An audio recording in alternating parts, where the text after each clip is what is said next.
What's up, guys? So this video is for those of you guys who you are familiar with the term suicide, but maybe you've not heard about or you're not as familiar with terms like suicidal ideation, passive suicidal ideation, or non-suicidal self-injury. So in this video, I'm just going to introduce you guys to these topics and hopefully just help clarify what's meant when people use these terms.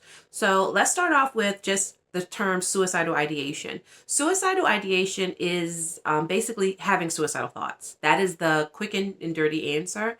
But let's just unpack this a little bit more.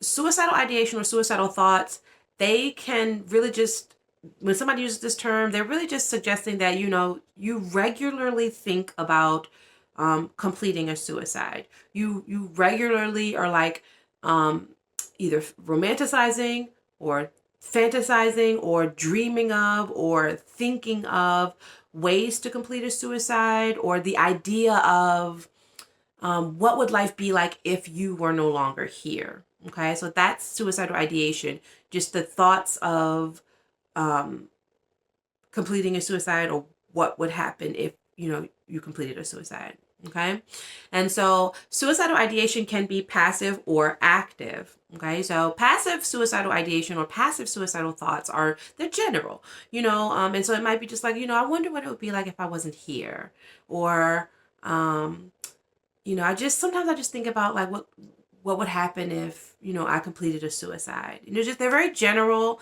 There's no plan, there's no method thought about, there's no time frame. It's just general thoughts. Like sometimes I just think about not being here, or what my family would do if I wasn't here, or what would happen if I actually, followed through with a suicide. Those are passive suicidal thoughts or suicidal ideations.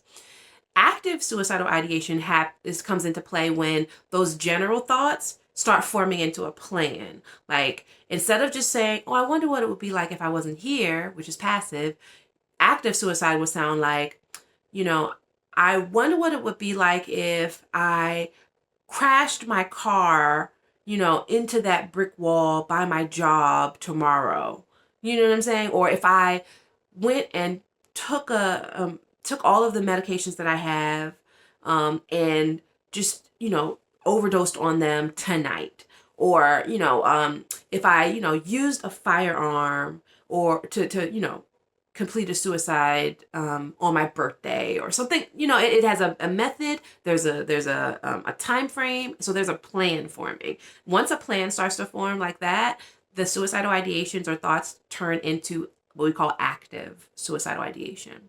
Okay. And then the last term that we can talk about is non-suicidal self-injury. So just working on the crisis lines, and just working in the field, the mental health field for just years, I've heard from a lot of clients and a lot of people that sometimes they self harm, or they self injure themselves. Basically, they hurt themselves, or just in some way they are. So they hurt themselves, or they in some way cause pain, inflict pain upon themselves, for a number of reasons. Some people say, I just cut. I cut, a certain way, certain places, so that I can feel something, or so I can release the pain, or something of that nature. Some people cut, some people scratch, some people use fire. And so I've heard a number of different ways that people self harm. And so there are some people who self-harm and they intend for it to end in a suicide. They are self-harming with the mindset that I'm gonna cut until I complete the suicide, or I die by suicide, right?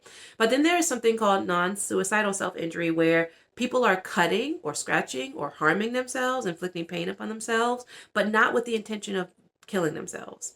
That's not what they set out to do.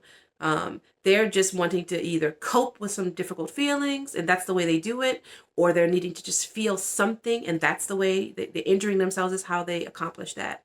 And so non-suicidal self-injury is something to be mindful of as well, especially if you are supporting someone who says, they're a cutter, right? Or you recognize that they've cut themselves over and over again in some type of intentional way. Don't just assume that just because they're cutting that they are also suicidal. It's not always the case. All cutters or all self-injuring people are not suicidal. And so it's really important just to ask the question straight up, like, hey, are you cutting to complete a suicide? Or, are you having suicidal thoughts? Is that why you're cutting? It's really important to ask the question and allow them to explain the reasons that they're injuring themselves and their intent behind injuring themselves. Okay, so hopefully this is helpful and just clarifying the different ways that suicide can show up. And hopefully this helps you to sort of ask the right questions so that you can really pinpoint what the person in crisis is needing support with. Okay. All right.